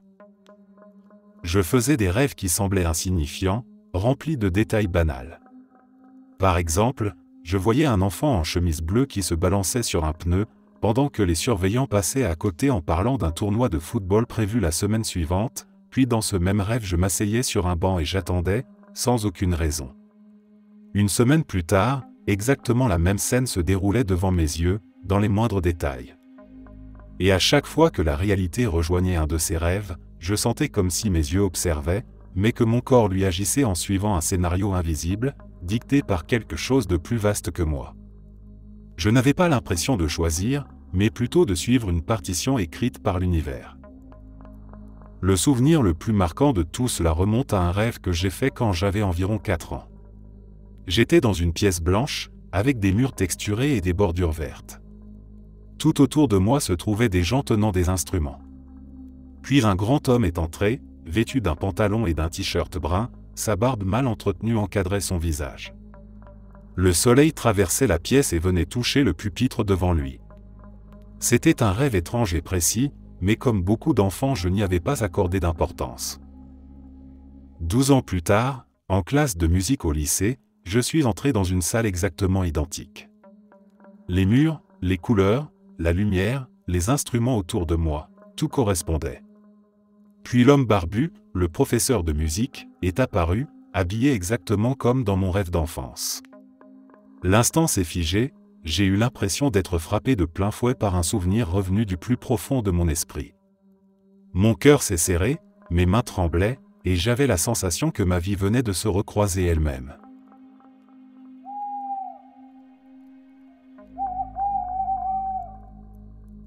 Un jour de tempête, je rentrais chez moi en voiture quand j'ai remarqué qu'une petite route menant au golf local était bloquée par des barrières clignotantes.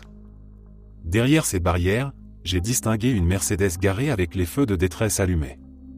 Intrigué et inquiet, je me suis arrêté, puis je suis descendu pour voir si les occupants avaient besoin d'aide. Comme je suis secouriste, mon premier réflexe a été de vérifier s'il y avait urgence. J'ai pointé ma lampe torche à travers la vitre arrière et j'ai aperçu un homme affalé sur la banquette, apparemment endormi. J'ai d'abord pensé qu'il s'agissait simplement de personnes ivres. Mais en m'approchant de la vitre du conducteur, j'ai frappé doucement au carreau et j'ai dirigé la lumière à l'intérieur. Le conducteur était assis bien droit, les yeux fixés droit devant lui, complètement immobile. Ni la lumière ni mes coups contre la vitre ne l'ont fait réagir, il ne clignait même pas des yeux. J'ai alors jeté un coup d'œil du côté passager, et j'ai vu une autre personne penchée en avant contre le tableau de bord, comme inerte. Un frisson m'a parcouru, quelque chose dans cette scène me semblait anormal, presque irréel. Je me suis dit qu'il fallait agir vite mais calmement.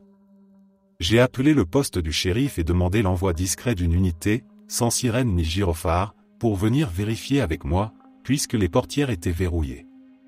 Pendant que je leur expliquais la situation, je suis retourné à mon camion pour prendre mon sac d'intervention. La standardiste m'a demandé de lui donner le numéro d'immatriculation du véhicule. C'est à ce moment-là qu'un camion nacelle de la compagnie électrique est descendu lentement de la route barrée. Je me suis déplacé pour contourner le camion et avoir une meilleure vue sur la plaque de la Mercedes. Mais quand j'ai levé les yeux, la voiture avait disparu. Plus aucune trace, comme si elle n'avait jamais été là. J'ai parlé au conducteur du camion, encore sous le choc. Il m'a expliqué qu'un arbre énorme, d'environ 25 mètres de haut, s'était abattu plus haut sur la route et qu'il faudrait probablement plus d'une journée pour dégager le passage. Cela signifiait qu'aucune voiture n'avait pu passer de ce côté. Et de l'autre côté, il y avait les barricades bloquant complètement la sortie. Alors où était passée cette Mercedes ? Depuis ce soir-là, chaque fois que je m'arrête devant un accident ou un danger sur la route, je repense à cette scène.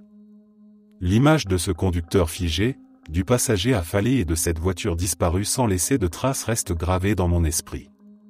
C'est comme un rappel constant que parfois, même avec toute l'expérience et le sang-froid qu'on peut avoir, il existe des événements qui échappent à toute logique et qui laissent une inquiétude persistante derrière eux.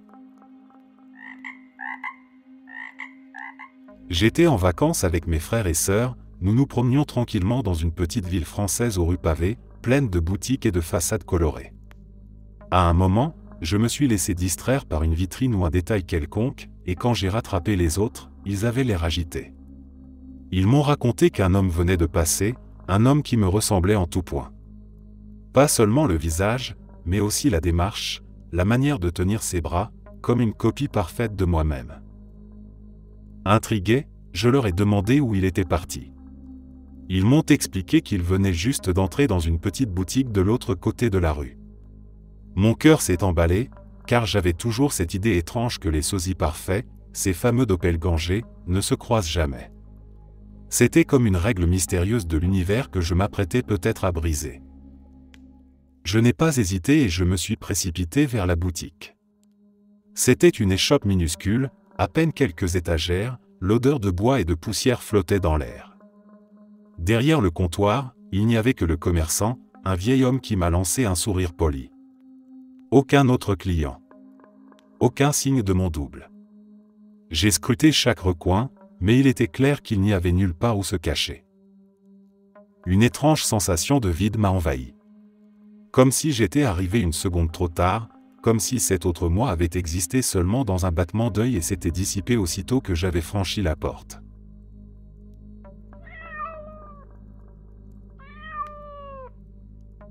Depuis que je suis enfant, il m'arrive parfois un phénomène étrange que j'ai fini par appeler le doublage. Il se produit sans prévenir. J'ai par exemple déjà mis un objet dans une poche, puis, plus tard, je l'ai retrouvé dans une autre poche tout en le retrouvant aussi à l'endroit initial où je l'avais rangé. C'est comme si l'objet se dédoublait réellement. Oui, cela m'est même arrivé avec de l'argent, ce qui, je l'avoue, était plutôt une bonne surprise. L'exemple le plus marquant remonte à mes années d'adolescence, pendant un camp d'été. Tous les moniteurs avaient des badges en plastique gravés à leur nom, et chacun n'en recevait qu'un seul. J'avais pris l'habitude de déplacer le mien entre mon chapeau et ma chemise, selon les moments de la journée. À la fin du camp, j'ai fourré toutes mes affaires dans mon sac de voyage sans trop y penser. Une fois rentré chez moi, j'ai commencé à déballer. Le premier objet que j'ai sorti était mon chapeau, avec mon badge fixé dessus.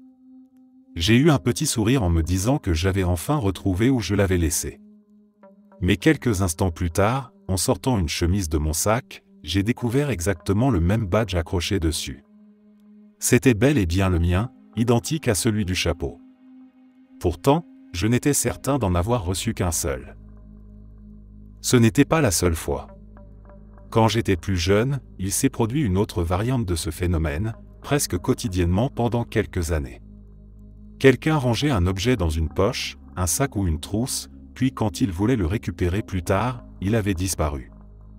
De mon côté, sans vraiment comprendre pourquoi, je fouillais dans ma propre poche, ou dans mon sac, et je retrouvais l'objet disparu. Au début, on m'a accusé de voler, et cela me mettait dans une position délicate, mais rapidement les accusations ont cessé, parce que les disparitions se produisaient même quand je n'étais pas à proximité. Mes camarades ont fini par accepter que cette bizarrerie se produisait autour de moi, comme si c'était une règle étrange de mon quotidien.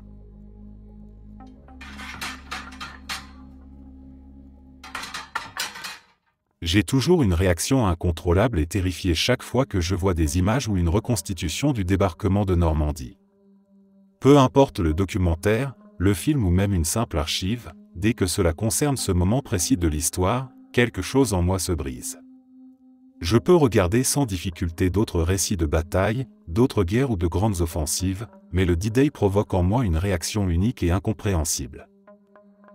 La fois la plus marquante, c'était en regardant le film Il faut sauver le soldat Ryan. Dès les premières minutes, mon cœur s'est mis à battre si fort que j'ai cru qu'il allait exploser. Une panique profonde et soudaine m'a envahi, différente de tout ce que j'avais pu ressentir auparavant. Les larmes se sont mises à couler d'elles-mêmes, sans que je puisse les retenir, et je suis resté figé dans mon fauteuil, incapable de détourner les yeux ou même de bouger un seul muscle. Le plus étrange, c'était cette impression tenace que j'avais déjà vécu ce moment. Comme si, d'une manière ou d'une autre, j'avais été là, au milieu du chaos et du fracas des armes.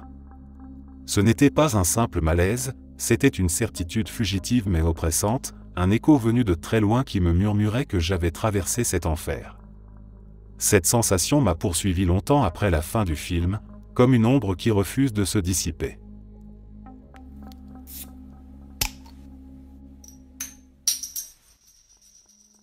Quand j'avais 12 ans, ma mère m'avait laissé dans le camion pendant qu'elle faisait quelques courses.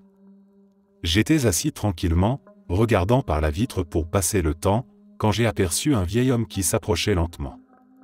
Ce qui m'a frappé immédiatement, c'était son regard. Impossible à décrire précisément, mais il m'a transpercé comme si je portais en moi un secret que je n'étais pas censé connaître. Il s'est arrêté à quelques pas du camion, à peine 5 mètres de moi. Pendant quelques secondes, il m'a fixé sans un mot, sans un geste, puis il a fait demi-tour et est reparti exactement dans la direction d'où il venait. Cette scène, pourtant simple en apparence, m'a profondément marqué. À cet âge-là, j'étais incapable de comprendre pourquoi elle me paraissait si lourde, mais le malaise est resté longtemps. J'avais ressenti à la fois de la peur, de la confusion et l'étrange impression d'avoir été choisi, observé pour une raison qui m'échappait. Des années plus tard, j'avais environ 17 ou 18 ans, je me trouvais avec mon père qui me montrait de vieilles vidéos de famille. Parmi elles, il y avait un enregistrement de notre voyage à Yellowstone. Nous étions filmés devant Old Faithful, le célèbre geyser. Je regardais distraitement les images jusqu'au moment où mon regard s'est arrêté net. En arrière-plan, parmi les touristes, il y avait cet homme. Le même visage ridé, la même expression dérangeante, le même regard fixé sur moi, comme si la caméra l'avait capturé en train de m'observer à travers le temps. Même ses vêtements semblaient identiques à ceux qu'il portait le jour où je l'avais vu près du camion. J'ai ressenti un frisson violent, comme si la frontière entre le souvenir et le présent venait de disparaître. Ce n'était plus seulement une vieille peur d'enfant, mais une preuve tangible que cet homme avait bien existé dans mon entourage, qu'il m'avait suivi ou observé à différents moments de ma vie. Revoir ce regard à travers l'écran, c'était comme si l'homme me fixait encore une fois, des années plus tard, directement depuis la télévision.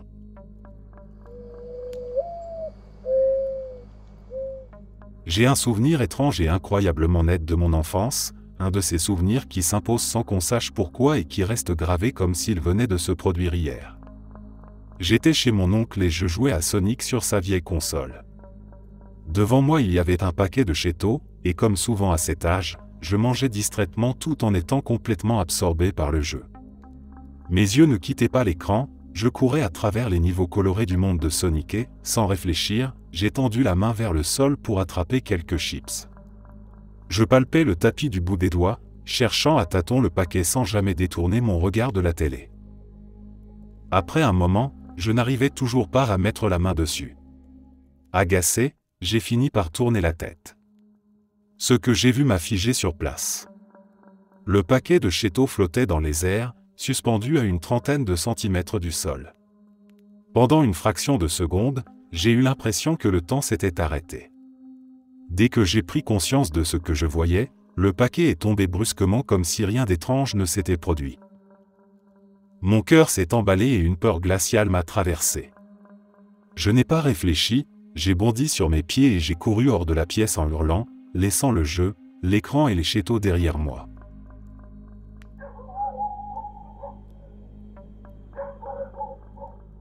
Un soir, je rentrais chez moi après avoir passé du temps chez ma petite amie. J'avais choisi de rentrer par le chemin de campagne, une route secondaire que je connaissais bien.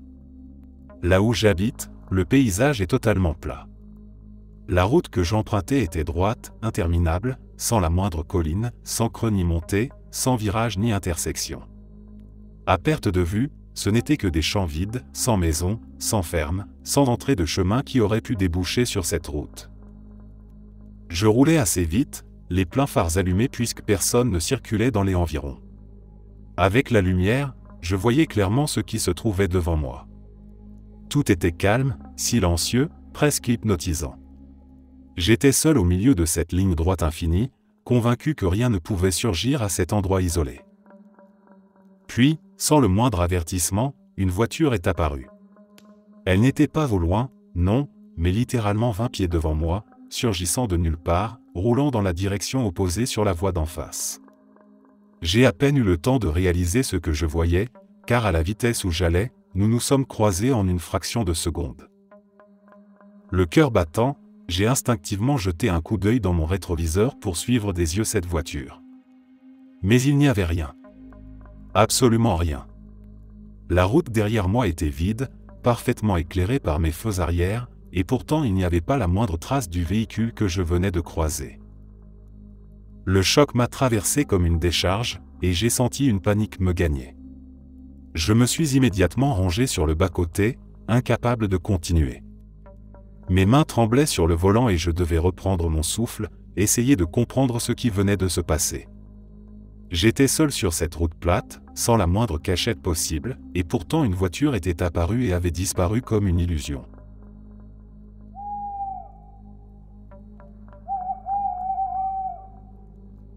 Au lycée, je faisais partie de la section percussion, plus précisément de la ligne de tambour. Comme souvent, nous répétions tôt le matin avant le début des cours. Ce jour-là, à cause du froid, nous nous étions installés à l'intérieur de la salle de musique. J'étais en train de jouer sur les tomes, concentré sur mon rythme, quand soudain l'une de mes baguettes m'a échappé des mains et est tombée au sol. Rien de dramatique jusque-là. Je me penche pour la ramasser, mais impossible de la trouver. Autour de moi, le sol était entièrement dégagé, une surface nue sur environ 3 mètres tout autour. Il n'y avait donc aucun endroit où l'objet aurait pu disparaître. Pourtant, la baguette n'était tout simplement plus là. L'instructeur a interrompu la répétition et m'a demandé ce qui se passait. Voyant que je cherchais sans succès, plusieurs camarades se sont mis à m'aider. Nous avons fouillé partout, sans résultat. Finalement, j'ai abandonné et pris une paire de rechanges pour continuer à jouer. 20 minutes plus tard, notre directeur de fanfare est arrivé. Il a déverrouillé la porte de son bureau, situé dans la même pièce, s'est installé à son bureau, puis a frappé contre la vitre pour attirer mon attention. Quand j'ai levé les yeux, il avait ma baguette dans la main, avec une expression incrédule, comme pour dire « Qu'est-ce que ça fait ici ?» J'ai immédiatement reconnu qu'elle m'appartenait, car je marquais chaque paire pour les identifier. Le problème, c'est que personne n'était entré dans ce bureau avant lui. La porte était restée fermée à clé, il n'y avait pas d'interstice sous la porte, et tout le monde pouvait témoigner que personne n'avait quitté la salle. Pourtant, ma baguette avait fini par apparaître sur le bureau, comme si elle avait traversé la porte fermée. Nous étions 15 dans la pièce, et la réaction a été unanime, un énorme « non » collectif, mélange de panique et d'incrédulité. L'ambiance est devenue lourde, plusieurs camarades étaient bouleversés, et moi, j'étais sidéré. L'un de mes amis a carrément craqué, refusant de rester dans la salle. La répétition a été arrêtée net et beaucoup d'entre nous sont restés troublés le reste de la journée. Quant à moi, j'ai eu du mal à me concentrer sur quoi que ce soit pendant près d'une semaine. J'avais ce sentiment dérangeant d'avoir assisté à quelque chose d'inexplicable, comme un petit trou dans la logique du monde. Cet événement m'est arrivé en classe de 3e primaire, et il m'a tellement effrayé que je me suis mis à pleurer avant d'être conduit au bureau du directeur pour en parler. J'étais dans le couloir, puni parce que je m'étais mal comporté en classe. Je me tenais là, adossé au mur, quand soudain j'ai vu mon voisin TAD, qui était un an plus jeune que moi, sortir d'une salle sur ma droite. Il a traversé le couloir devant moi et s'est dirigé vers l'escalier au bout du couloir. Nous nous sommes salués rapidement, un simple « salut » échangé, rien d'inhabituel. Je suis resté là à attendre, pensant à autre chose, quand à peine 20 secondes plus tard la porte de la même salle s'est rouverte. TAD est ressorti, exactement comme la première fois, a traversé devant moi et a repris le même chemin vers l'escalier. Cette fois, je n'ai pas bougé, je l'ai simplement fixé, complètement déboussolé. C'était comme si la scène venait de se répéter à l'identique. TAD m'a jeté un regard étrange, l'air de se demander pourquoi je le fixais ainsi, mais il a continué son chemin. À cet âge-là, je n'avais aucune explication. Tout ce que je ressentais, c'était une peur glaciale, une impression de ne plus rien comprendre à ce qui se passait autour de moi. Je savais que je l'avais vu 2 fois, dans le même décor, sortir de la même porte, faire les mêmes gestes, et pourtant cela semblait impossible. L'angoisse est montée tellement vite que j'ai fondu en larmes et qu'on m'a finalement envoyé au bureau du directeur pour que je puisse me calmer.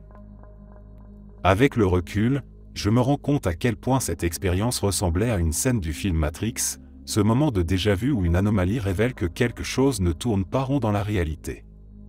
Sur le moment, je n'avais jamais entendu parler de ce concept, mais c'est exactement ce que j'ai vécu.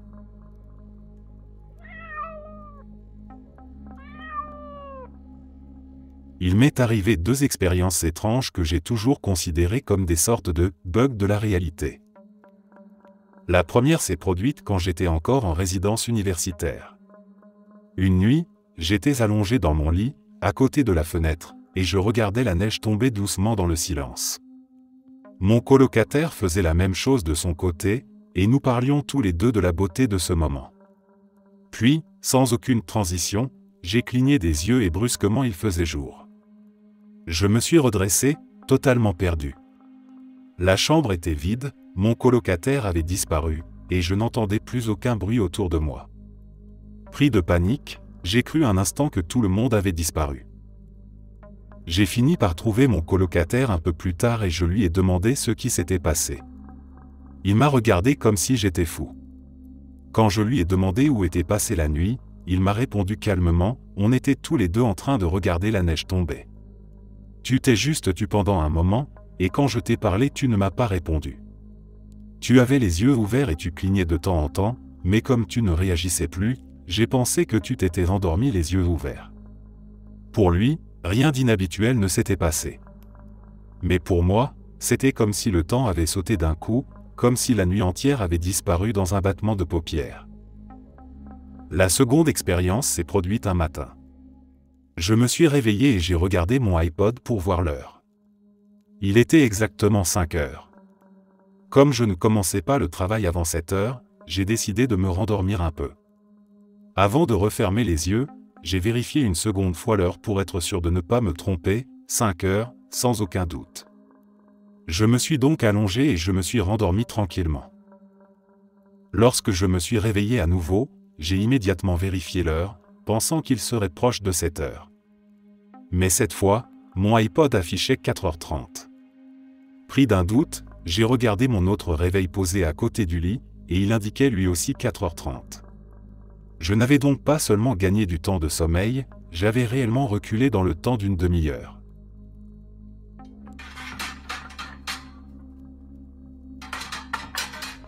Une amie à moi a une photo de famille accrochée au mur, prise en Floride en 1998.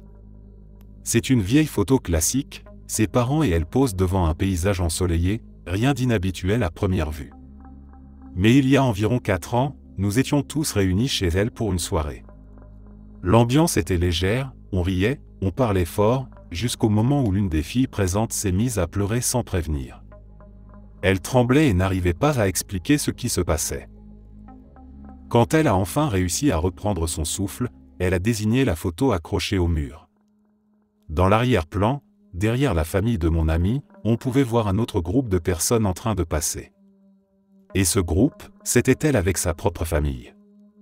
On reconnaissait clairement son père, sa mère, son frère, et elle-même encore enfant. Sur l'image, elle avait même le regard tourné presque directement vers l'objectif, comme si elle avait senti qu'on la photographiait. Un silence étrange est tombé dans la pièce, chacun fixant la photo, incrédule. Ce n'était pas une ressemblance vague, pas un simple hasard. C'était vraiment elle, figée dans le passé sur la photo d'une autre famille, prise à un autre moment de sa vie. Aujourd'hui, nous en rions tous ensemble, et c'est devenu une anecdote que nous racontons souvent. Mais malgré les rires, il reste toujours ce petit frisson lorsqu'on regarde à nouveau la photo. C'est troublant de penser que deux familles sans lien se soient croisées par hasard, et que ce croisement ait été immortalisé sans que personne ne s'en rende compte avant des années.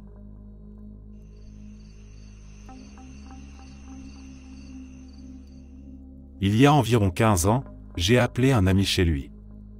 Il n'était pas là, alors j'ai laissé un message sur son répondeur. Mon message était très simple, « Salut, c'est moi. Désolé de t'avoir manqué, je te rappelle plus tard.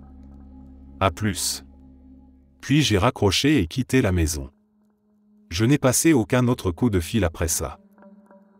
Plus tard dans la journée, il m'a rappelé.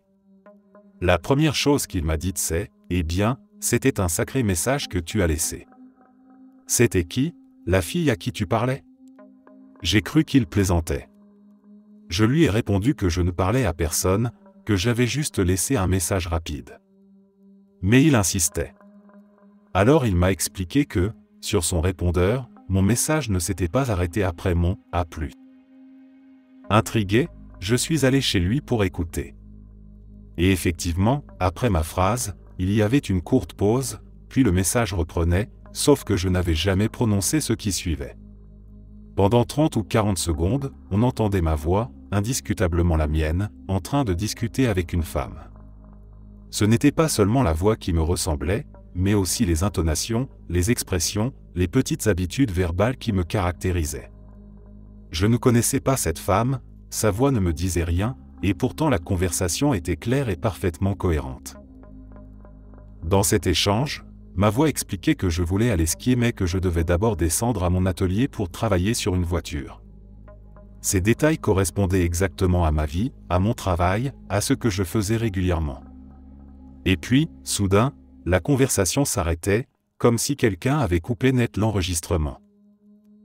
Ce qui rendait tout cela encore plus étrange, c'est que le répondeur de mon ami n'était pas à cassette, mais numérique, avec un enregistrement direct sur une puce. Il n'y avait donc aucune bande magnétique que l'on aurait pu manipuler ou analyser.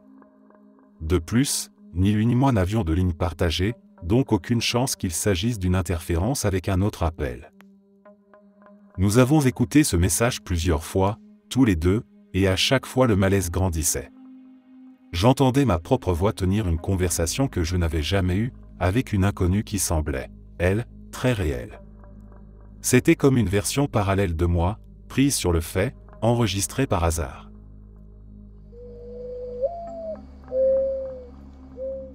Il y a environ 3 ans, j'ai fait un rêve qui m'a marqué profondément. Dans ce rêve, une météorite s'écrasait sur ma maison et sur celle de mes voisins. L'impact était si violent que la scène ressemblait à un film de guerre, comme lorsqu'une bombe explose et laisse derrière elle des débris en flammes. J'étais avec mon colocataire, complètement désorienté, les oreilles bourdonnantes, presque sourd à cause du choc. Nous titubions au milieu des décombres, la fumée et le feu nous entourant, tout en criant les noms de nos colocataires et de nos voisins, espérant qu'ils soient encore vivants. Tout semblait incroyablement réel, au point que je pouvais presque sentir la chaleur des flammes et la douleur de la poussière qui me brûlait les poumons. Quand je me suis réveillé, j'étais secoué, couvert de sueur froide, et j'ai raconté ce cauchemar à mon colocataire dès le matin. 3 heures plus tard, alors que la journée avait repris son cours normal, toute la maison s'est mise à trembler. Un grondement assourdissant s'est fait entendre au-dessus de nous, semblable au bruit d'un énorme moteur d'avion qui s'éteint brutalement juste au-dessus du toit. Puis il y a eu 2 explosions terrifiantes, si puissantes qu'elles ont fait vibrer les vitres et résonner l'air. Mon colocataire et moi avons bondi dehors, le cœur battant, et nous avons vu de gigantesques colonnes de fumée noire s'élever dans le ciel. Nous avons couru autour du pâté de maison pour comprendre ce qui venait de se passer, et ce que nous avons découvert dépassait l'entendement. 2 maisons venaient d'être littéralement déchirées par la chute d'un avion de chasse. Ce qu'il en restait était en flammes, les structures encore debout craquaient sous l'intensité de l'incendie. Nous nous sommes approchés en appelant, cherchant désespérément à savoir si quelqu'un était coincé à l'intérieur, la panique montant à chaque seconde. C'est à ce moment-là que mon colocataire m'a rappelé mon rêve du matin même. J'ai senti un frisson glacial remonter le long de ma nuque.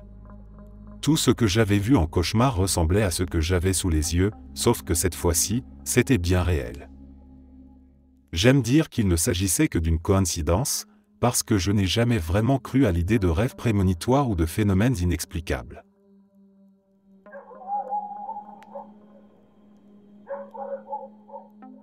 J'ai grandi dans le nord du Texas et l'un de mes amis avait une ferme de vaches avec beaucoup de terrain. La rue où il vivait portait même le nom de sa famille. Le week-end, on allait souvent traîner là-bas, loin de la maison, avec une guitare, un peu d'herbe, on faisait un feu de camp et on passait la soirée ensemble. Un soir d'été, mon pote nous a proposé d'aller voir une maison hantée. Selon lui, elle n'était pas vraiment hantée, mais abandonnée et perdue au milieu de nulle part. Il avait déjà conduit devant quelques fois en prenant des routes de ferme, mais n'avait jamais eu le courage d'y entrer, surtout pas la nuit. C'était le genre de moment où personne ne voulait être celui qui dit non, alors on a tous dit oui. Il faisait frais et le ciel était clair. On s'est entassé dans la berline de mon ami, musique rock classique à fond, on s'amusait bien. À un moment, on a dû traverser un vieux cours d'eau, une rivière qui n'était plus qu'un ruisseau. L'érosion avait creusé un fossé si abrupt que ça semblait impossible à franchir en voiture. Il y avait une grande planche en bois posée pour aplanir un peu le passage. Mon pote jurait que c'était sans danger, même si tout donnait l'impression qu'on allait fracasser la voiture. L'ambiance avait changé, on ne rigolait plus autant. Les arbres noirs, l'herbe argentée par la lune, le silence. On a retenu notre souffle en traversant et, de l'autre côté, j'ai eu une drôle de sensation, comme si je savais qu'on se rapprochait de la maison. Personne ne parlait depuis 10 minutes, sauf lui qui donnait une estimation de la distance. Il n'y avait strictement rien autour de nous, juste une vieille piste en terre presque effacée. C'est alors que j'ai remarqué quelque chose. Je ne m'étais pas rendu compte, mais depuis un moment déjà, tout avait changé. J'ai brisé le silence, tout est en noir et blanc. Je ne vois plus que du noir et blanc. Tout le monde s'est mis à paniquer, parce qu'eux aussi. Plus aucune couleur, seulement des dégradés de gris, comme une vieille photo. On est mort, ai-je demandé. J'étais persuadé qu'on avait eu un accident sans s'en rendre compte, comme dans un film d'horreur. Je n'ai toujours aucune explication. On est arrivé à la maison. Les couleurs étaient revenues, mais il faisait si sombre que ça ne changeait rien. La bâtisse avait 2 étages, légèrement de travers, et semblait nous regarder de haut avec un air menaçant. Typiquement une vieille maison du sud, avec des colonnes blanches jaunies par le temps et de faux balcons sous les fenêtres. À une 50aine de mètres, il y avait un silo métallique. Quand les phares ont balayé la cour, l'obscurité a mis du temps à se dissiper, comme si elle s'était incrustée dans l'air. On a marché lentement vers la maison. Dans le jardin, il y avait plein de trous fraîchement creusés, à peine de quoi enterrer une plante en pot. Dedans, on a trouvé des bouts de papier froissés. Sur les papiers, des dessins d'enfants, des bonshommes bâtons. Certains étaient à l'envers, couchés, et ceux qui avaient un visage semblaient tristes ou hurlaient. On a exploré le silo d'abord. Il n'était pas verrouillé, complètement vide et brillant comme de l'acier poli. Ça sentait la sueur et l'avoine. J'ai juré entendre une petite fille pleurer, mais c'était peut-être juste les gonds de la porte. Puis on est entré dans la maison. Les portes étaient toutes cassées, l'écran de la porte principale à moitié arraché. L'intérieur était noir et vide. On a fouillé en se séparant, en plaisantant pour se donner du courage. On ouvrait les placards en apnée, mais ils étaient vides. On n'avait qu'une lampe torche, donc on n'a sûrement pas tout vu, mais on voulait partir. De retour à la voiture, un de mes potes a osé un défi, va t'asseoir seul dans le salon, yeux fermés, 30 secondes. L'autre a accepté. J'étais sidéré, jamais je n'aurais pu. On l'a vu entrer. Le salon était juste après l'entrée. Les minutes passaient. On pensait qu'il nous faisait marcher pour qu'on vienne et qu'il nous fasse peur. C'est là qu'on a senti l'odeur. Une odeur horrible dans la voiture. Le conducteur a regardé sous les pédales, un chat mort coincé là-dessous. Il y avait des touffes de poils partout dans la voiture. On a paniqué, klaxonné, fait clignoter les phares vers la maison. Rien. Finalement, avec un autre, je suis allé le chercher. On l'a trouvé assis dans le salon, recroquevillé, les bras autour des genoux, la tête baissée. Quand il a levé les yeux, il avait l'air de nous dire de fuir, que c'était trop tard. On lui a crié de bouger, qu'on devait se barrer. Il a pointé le mur derrière nous. Les phares clignotaient toujours, et à chaque éclair, on voyait nos prénoms écrits en rouge sur le mur. Plus tard cet été-là, un de mes amis est retourné à la maison en plein jour. Il l'a brûlée. Merci d'être resté jusqu'à la fin. N'oubliez pas d'aimer la vidéo, de vous abonner et de partager vos propres histoires en commentaire. On se retrouve demain à la même heure devant ce feu.